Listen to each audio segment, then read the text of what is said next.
Subscribe कीजिए सेविसर academy को और प्रेस कीजिए bell icon for more updates.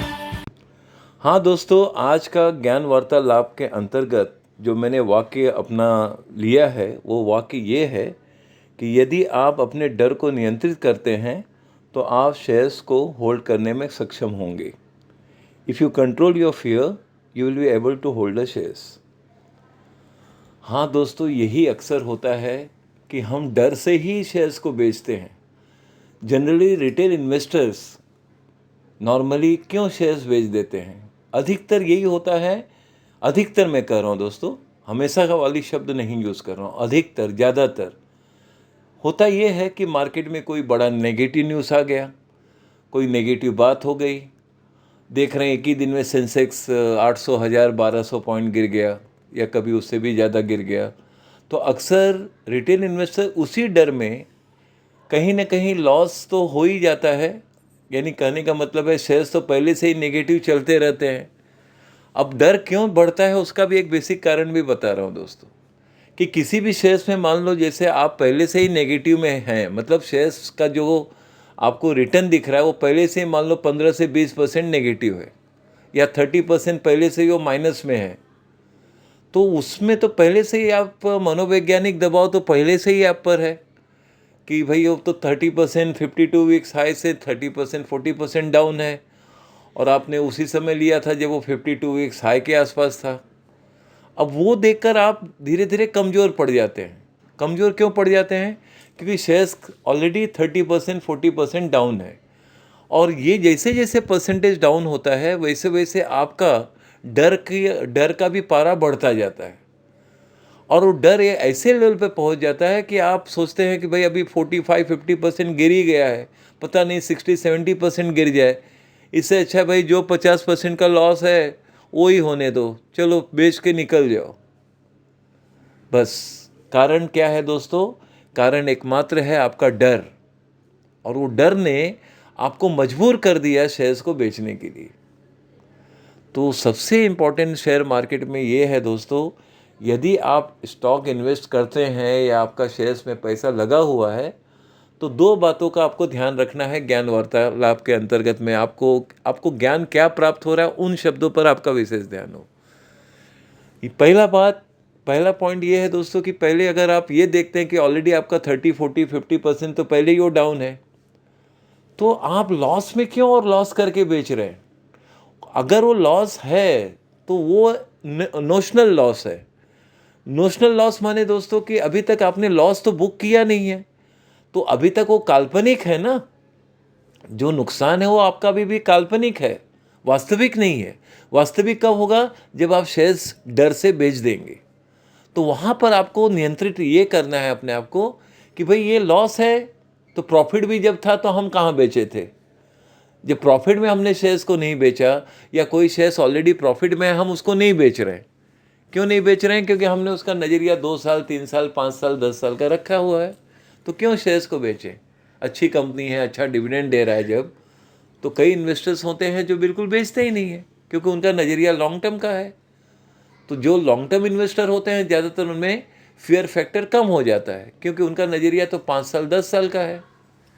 तो आपको पहले ये ध्यान रखना है कि क्यों हम बेचें। अल्टीमेटली डर को अपने दिल दिमाग में वहाँ टच नहीं होने देना चाहिए, क्योंकि आपका जो नॉशनल लॉस है वो अब आप रियल लॉस कर लेते हैं क्योंकि आप शेयर बेच देते हैं और डीमेट अकाउंट से वो फिर माइनस हो जाता है और आप देखते हैं कि आपका लॉस 50 से 60% का लॉस हुआ। तो इसका निराकरण क्या है? आप बोलेंगे सर निराकरण तो बताइए, तो वही निराकरण ही तो बता रहा हूँ दोस्तों कि इसका समाधान, इस समस्या का समाधान एक ही है दोस्तों, कि मन में ये नियंत्रित रूप लाइए कि भाई ये शेयर्स मुझे होल्ड कुछ भी हो जाए करूँगा और जब कभी भी बेचूंगा तो सिर्फ प्रॉफिट में ही बेचूंगा, लॉस में क्यों बेचूं? क्योंकि आपका पैसा ऑलरेडी जो लगा हुआ है वो पहले से डैमेज हो चुका है। 30-40-50% तो माइनस में है, तो क्यों बेचें आप? क्योंकि एक दिन वो समय जरूर आता है मार्केट में दोस्तों कि जैसे कहते हैं ना भाई, इतिहास तो दोहराता है मार्केट, तो वैसे शेयर प्राइस भी दोहराता है मार्केट। तो जहाँ पर आपने लिया था वो फिर से एक लेवल फिर से वो टच करेगा और आपको देखेंगे कि समय के साथ साथ हाँ ये है कि उसमें समय लग सकता है, जरूर समय लग सकता है। वो 3 महीना हो सकता है, 6 महीना हो सकता है, साल भर भी हो सकता है। आपको अपने डर को नियंत्रित ये करना है कि मैं कुछ भी हो जाए अपना शेयर सिर्फ प्रॉफिट में ही बेचूंगा, नहीं तो नहीं बेचूंगा। बस ये उद्देश्य आपके मन में एकदम पूर्ण रूप से मजबूती में हो जाना चाहिए, तभी आप शेयर्स में वो होल्ड करने के सक्षम हो पाएंगे। नहीं तो होता क्या है दोस्तों, आप चारों तरफ से मीडिया में, न्यूज़पेपर में या न्यूज़ चैनल में या कहीं ना कहीं आप कहीं यूट्यूब में यही सुनते देखते हैं कि ये शेयर्स और गिर जाएगा और नेगेटिव हो जाएगा, ये है वो है। लेकिन आप हमेशा ध्यान रखिए कि कुछ समय के बाद जब हर चीज़ नॉर्मलाइज हो जाता है तो वही शेयर्स फिर बढ़ जाते हैं, तो वो शेयर्स फिर बढ़ जाते हैं और फिर आप पछताते हैं कि क्यों मैं वो शेयर बेच दिया। हाँ, तो यहाँ पर ज्ञान वार्तालाप के अंतर्गत आपको ये भी ज्ञान या ध्यान लेना है कि डर जो पैदा होता है उसके 2 पॉइंट हो सकते हैं, एक एक्सटर्नल हो सकता है और एक इंटरनल हो सकता है। एक्सटर्नल डर आने का कारण ये हो सकता है कि जैसे वॉर का न्यूज़ आ गया कि वॉर शुरू हो गया या वॉर आ गया या वॉर ब्रोकआउट हो गया, शुरू हो गया, अब क्या करें। तो उस समय दोस्तों वो डर सब में आ जाता है, उस डर में कोई नहीं बच सकता है और ऐसे पूरे मार्केट में डर का माहौल आ जाता है कि सभी लोग बेचना शुरू करते हैं। तो ऐसे में एक सॉल्यूशन ये है दोस्तों कि जब वॉर का न्यूज़ हो, एक्सटर्नल वाली बात, तो भाई हमारा जो भी होल्डिंग है, जैसे मैंने पिछली बार भी आपको बताया था कि पोर्टफोलियो में अगर हमें कभी भी प्रॉफिट भी बुक करना है या रखना है, ऐसे समय में हमें एक ही काम करना चाहिए कि हमने 10% अपना शेयर बेचा, बस, इससे ज़्यादा नहीं। लेकिन ये बात कहाँ लागू हो रही है दोस्तों, जब वॉर वाला न्यूज़ हो और वो भी एक्सट्रीम लेवल वाली बात हो तो। नहीं तो क्या है कि वॉर के न्यूज़ से कई लोग तो ये देखते हैं कि शेयर प्राइस नीचे आ गया और हम माइनस होने से पहले भाई चलो बाइंग एटीट्यूड कई लोग का शुरू हो जाता है, वहाँ खरीदना शुरू कर देते हैं और वही आगे चलकर फ़ायदेमंद उनके लिए होता है। इससे मेरा यही कहना है कि आप वहाँ पर 10% जब प्रॉफिट में हो तब बेचिएगा, नहीं तो वो भी आपको नहीं बेचना चाहिए। ये मैंने एक्सटर्नल बात पे आपको ध्यान में लिया है।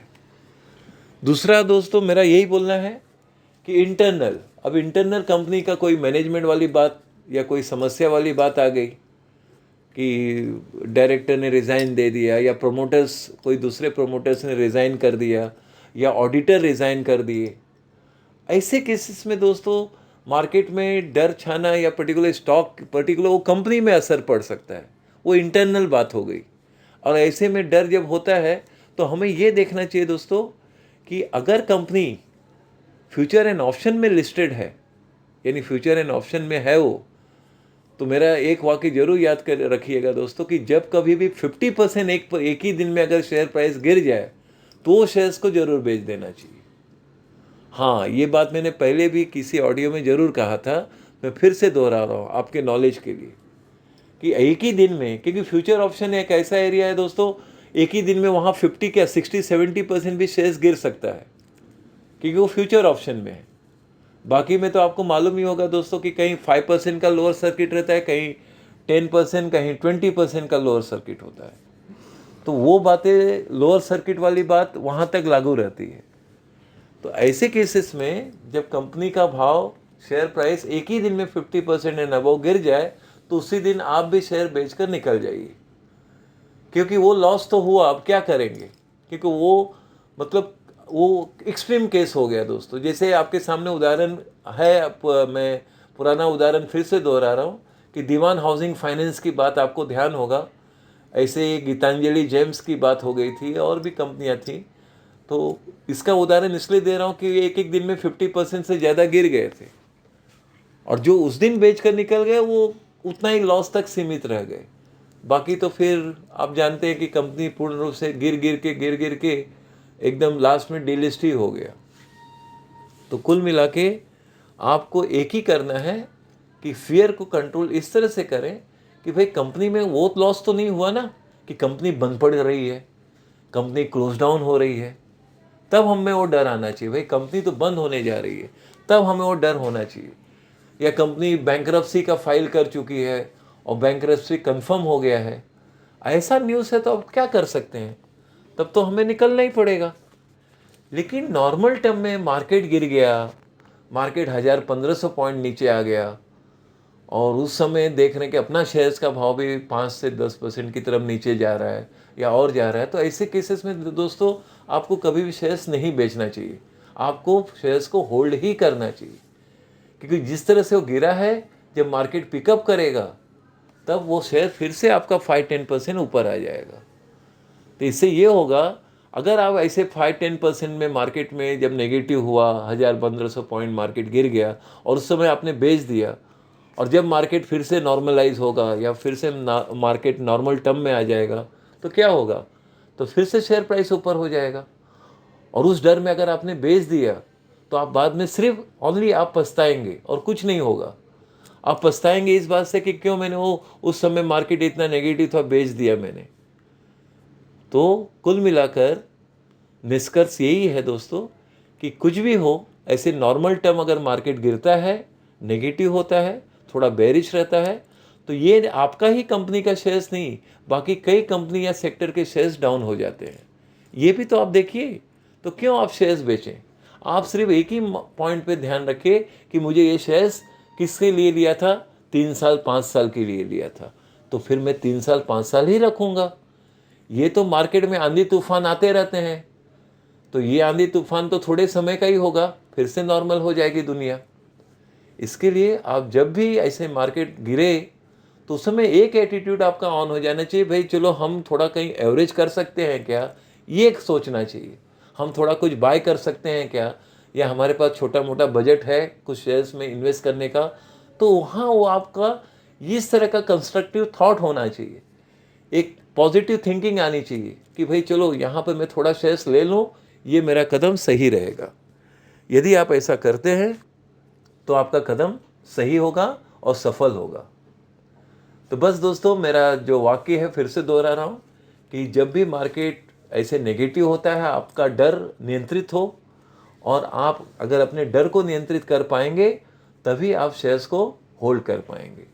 तो चलते चलते फिर से दोहराऊंगा दोस्तों, नॉर्मल टर्म में मार्केट में आपको डरना नहीं है, आपको अपना मनोबल ऊंचा रखना है और धैर्य रखना है कि आज नहीं तो कल ये शेयर्स फिर से प्लस होगा और फिर से ये जरूर पिकअप करेगा, जरूर ये शेयर्स ऊपर की तरफ जरूर जाएगा। तो बस दोस्तों, मैं आपके नॉलेज में जो मुझे कहना था आपको कह दिया, और क्या कहें, बाकी तो आप जानते ही हैं कि हमारा प्लेटिनम स्टॉक इस समय बहुत ही मजबूती में टचवुड चल रहा है। दोस्तों, आपको मैं पर्सनली एडवाइस करूंगा कि अगर आप सोचते हैं कि कोई अच्छी रकम या मार्केट में मैं इन्वेस्ट करूं, तो सबसे बेस्ट होगा कि आप प्लेटिनम स्टॉक में इन्वेस्ट करें। हाँ, अगर अपना बजट छोटा है और उसमें हम एक साल के लिए शेयर्स को लेकर होल्ड कर सकते हैं, तो आपके लिए बेस्ट होगा मल्टीबैगर स्टॉक सर्विस। और उसी हिसाब से दोस्तों, अगर आप पोर्टफोलियो मैनेजमेंट सर्विस और मल्टीबैगर पोर्टफोलियो मैनेजमेंट सर्विस लेते हैं, तो इसमें आपका फ्यूचर में वेल्थ बनेगा मार्केट में दोस्तों। तो ये सर्विसेज उसी उद्देश्य के लिए किया गया है कि आपका वेल्थ बने फ्यूचर कोर्स ऑफ टाइम के लिए। और मेंबरशिप तो हमारा है ही है, और कोई बड़ा आप लेकर कोई बड़ी रकम में कहीं ना कहीं कमाना चाहते हैं तो उसके लिए हमारा डायमंड मेंबरशिप भी है दोस्तों। ये सब सर्विसेज हमारे ऑलरेडी ऑन है। इससे संबंधित जो भी आपको जानकारी चाहिए आप व्हाट्सएप में मैसेज कीजिए, आपको सारी जानकारी मिल जाएगी। चलिए फिर मिलते हैं।